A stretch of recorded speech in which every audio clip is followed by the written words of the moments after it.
이 사람은 미국인 화가 데이비드 허긴스이며 8살 때 외계인을 보았고 18살 때 나무 밑에서 외계 여성에게 첫 정조를 빼앗겼습니다. 그의 묘사에 따르면 외계 여성은 큰 눈과 아름다운 몸매를 가지고 있었습니다. 두 사람은 인간과 외계인의 혼혈 아기를 100명 이상 낳았습니다. 이후 그는 자신이 특별한 여성과의 기이한 만남을 그림으로 다시 그렸습니다. 이 남자의 이야기는 진위 여부를 가늠하기 어려워 수많은 논란을 불러일으켰습니다. 데이비드 허긴스는 현재 80세로 뉴저지주 호보켄에서 혼자 살고 있습니다. 어릴 적 그는 조지아주의 한 농장에서 자랐으며 이후 다른 곳으로 이주했습니다. 겉모습으로 보았을 때 데이비드는 주변 사람들과 다를 바 없는 평범한 노인입니다. 그는 한 번의 결혼에 실패했으며 지금은 성인이 된 아들이 한 명 있습니다. 지금은 특별한 일이 없을 때 집에 스스로 틀어박혀 그림을 그리고 동시에 식료품 가게에서 파트타임으로 일하고 있습니다. 풍경화와 초상화를 제외하면 그가 그리는 주제는 거의 외계인에만 집중되어 있습니다. 한때 마음 깊숙이 묻혀있던 기억들이 이제는 외계인과 관련된 일을 가장 자세하게 이야기할 수 있게 되었습니다.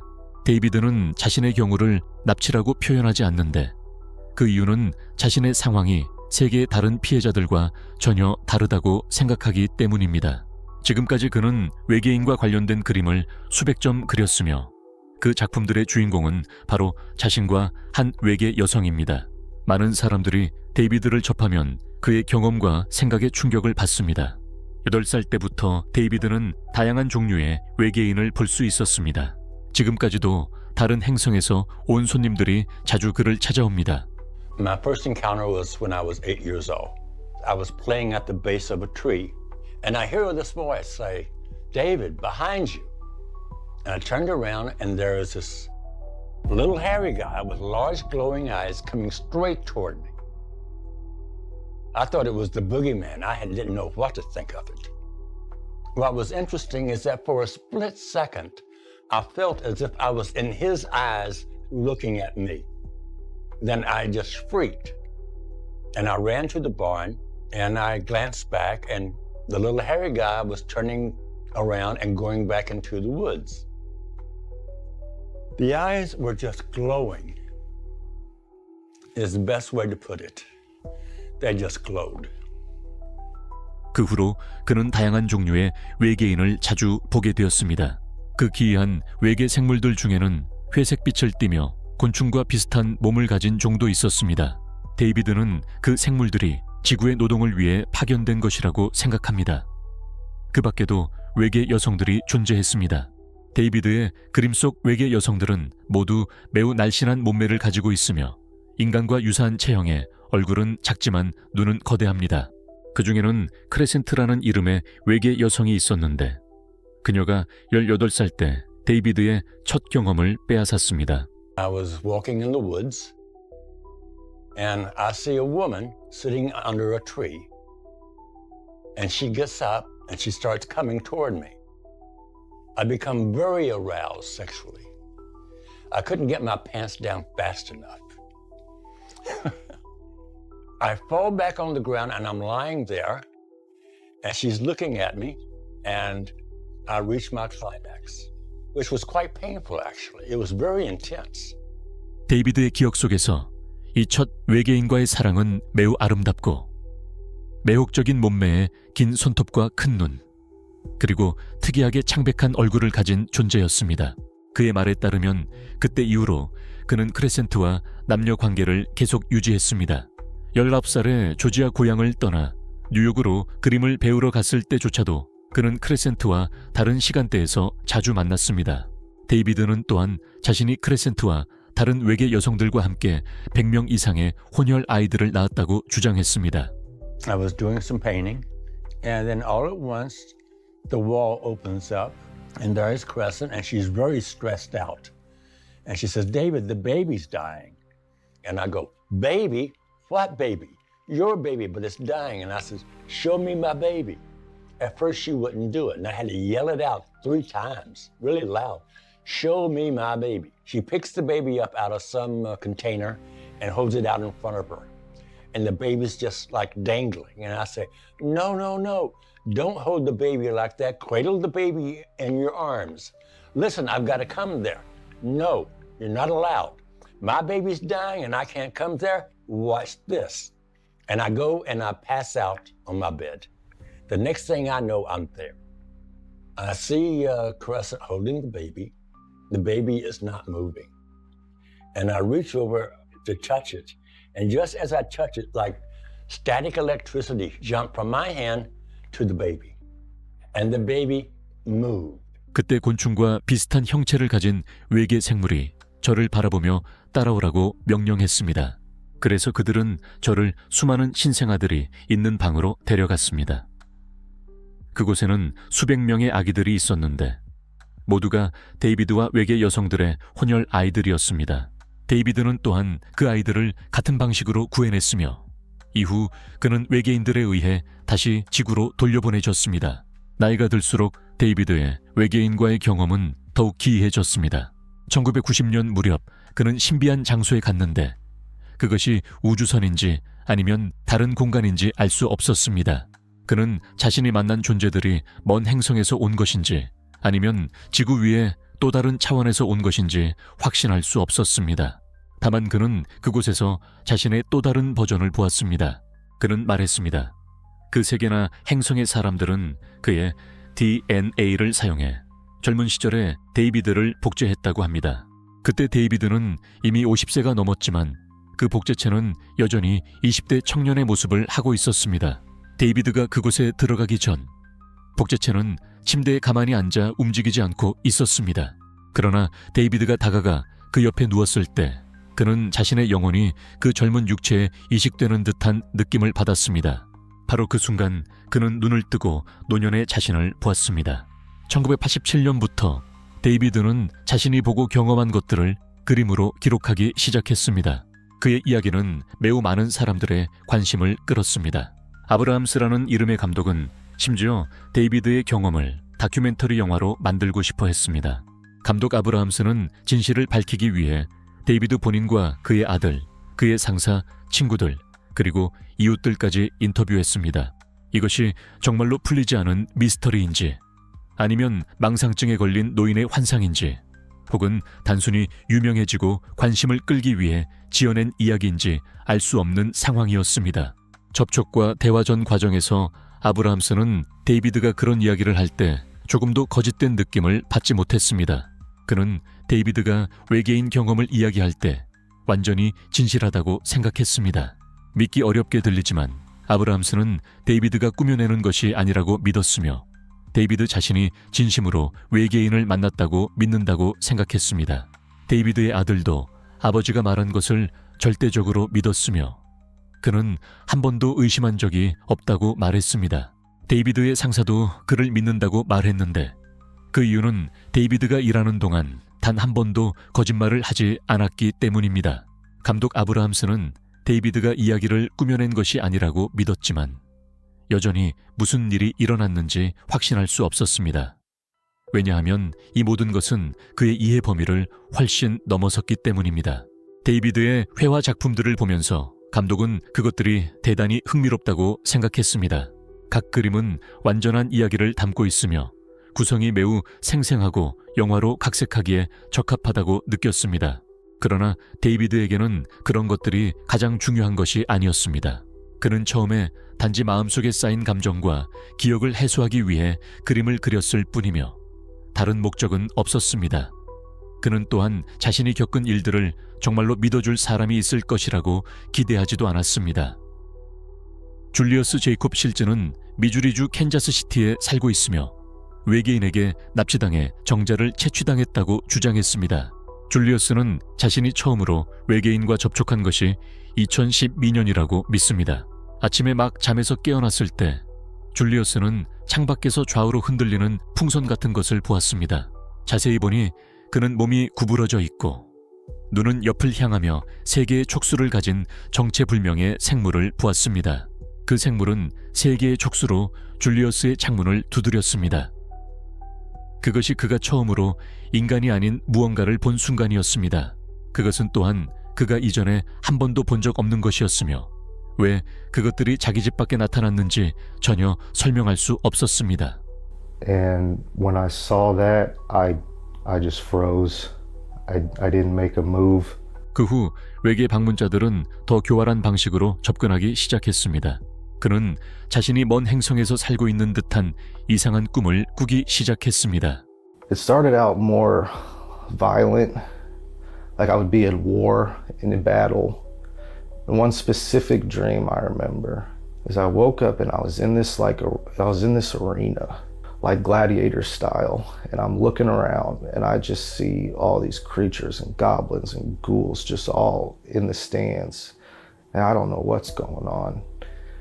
And then like this teal blob monster just falls down in front of me, boom, and a weapon spawned in my hand. 줄리어스는 그 생물이 쓰러지는 것을 보고 자신이 무언가를 이겨냈다고 느꼈다고 말했습니다. 하지만 기묘한 일은 아직 끝나지 않았습니다. 며칠 뒤부터 줄리어스는 더 생생한 꿈을 꾸기 시작했고 그는 강렬한 욕망을 느꼈습니다. 일주일 내내 그는 여성과의 민감한 행위를 반복해서 꿈꾸었으며 가끔 줄리어스는 한밤중에 벌떡 일어나 속옷이 흠뻑 젖어 있는 것을 발견했습니다. 그러나 이상하게도 그는 소변을 본 것도 아니었고 전객의 흔적도 없었습니다. 그때부터 줄리어스는 외계인들이 자신의 정자를 훔쳐가 그들의 행성에서 번식에 사용한다고 의심했습니다. 외계인과 관련된 그 기묘한 꿈들을 더욱 특별하게 만든 것은 그 무렵 그는 오랫동안 연락이 끊겼던 삼촌을 다시 만났는데 삼촌 또한 같은 시기에 비슷한 꿈을 꾸었다는 사실이었습니다. 줄리어스는 연구를 거듭하며 자신이 본 것이 회색 외계인들이라는 것을 알게 되었습니다. 그들은 크지 않았으며 키는 약 3에서 4피트 정도였고 그의 꿈에는 원반형 비행물체와 거대한 우주선도 등장했습니다. 줄리어스는 또한 외계인들이 처음에는 정식으로 접근해 자신의 몸에 실험을 하도록 요청했다고 주장했습니다.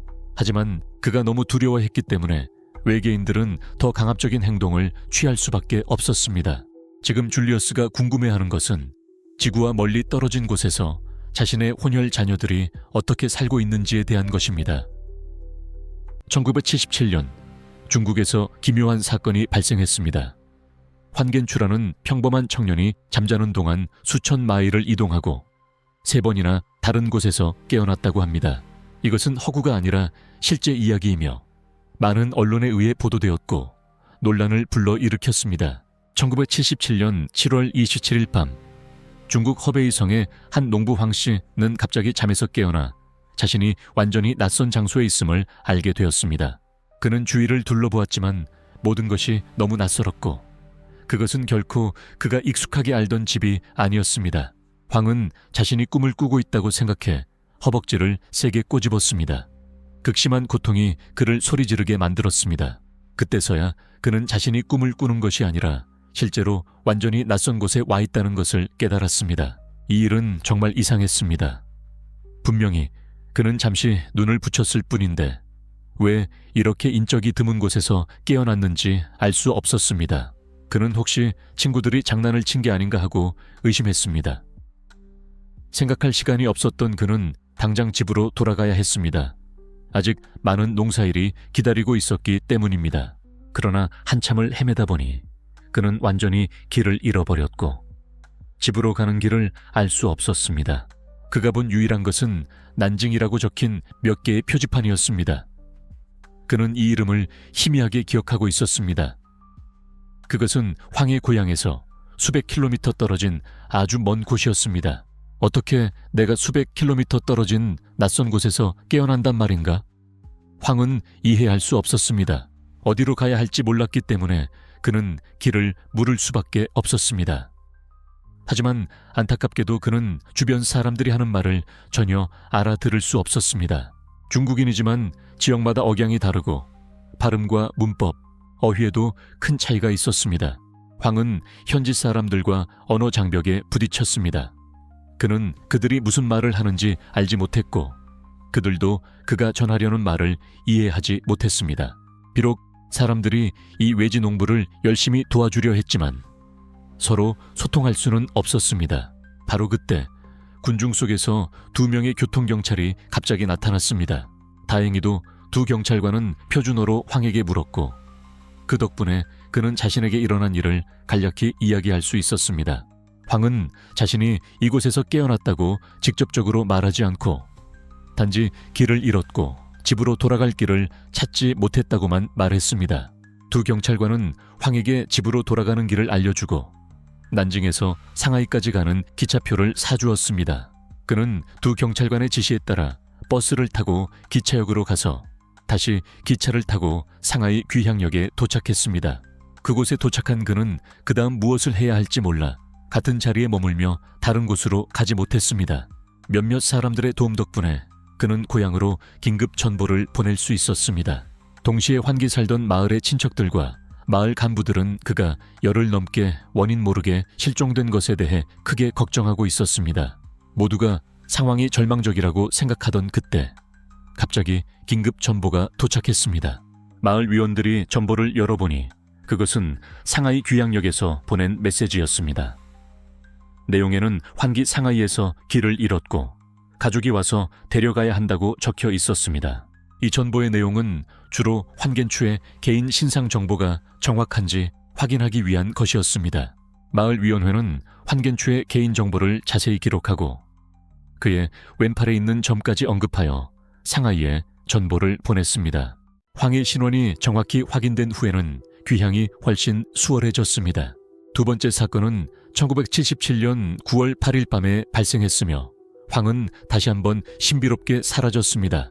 눈을 떴을 때 그는 고향에서 1000km 넘게 떨어진 상하이역 광장에 누워 있었습니다. 2명의 남자가 자신들을 군인이라고 소개하며 상관의 명령을 받아 황을 기다리고 있었다고 말하고 그를 사단 사무실로 데려갔습니다. 그러나 이상하게도 도착하자마자 2 군인은 사라져 버렸습니다. 다음 날 군대는 황해 마을 위원회에 연락했고 그는 다시 고향으로 돌아갔습니다.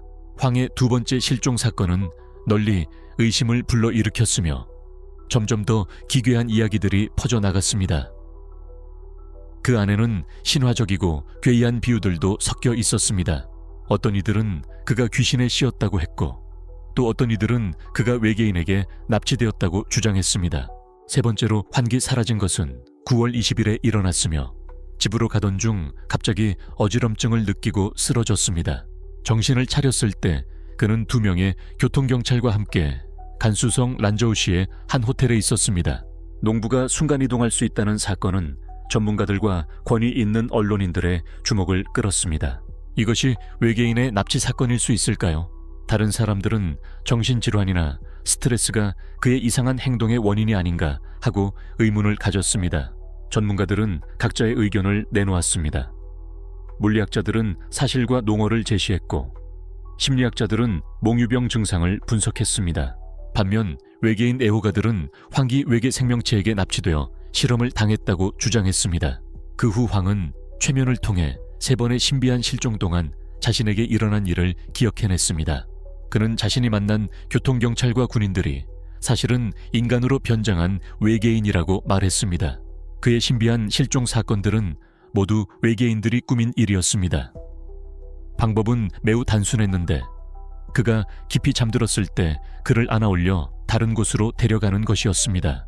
그 후 외계인들은 그를 공중에 띄워 시험해 보기도 했습니다. 비행하는 느낌은 매우 부드러웠고 전혀 불편하지 않았습니다. 그러나 그가 이상하게 느낀 점은 공중을 날고 있음에도 불구하고 바람을 전혀 느끼지 못했고 단지 지상의 풍경이 눈앞을 스쳐 지나가는 것뿐이었다는 것입니다.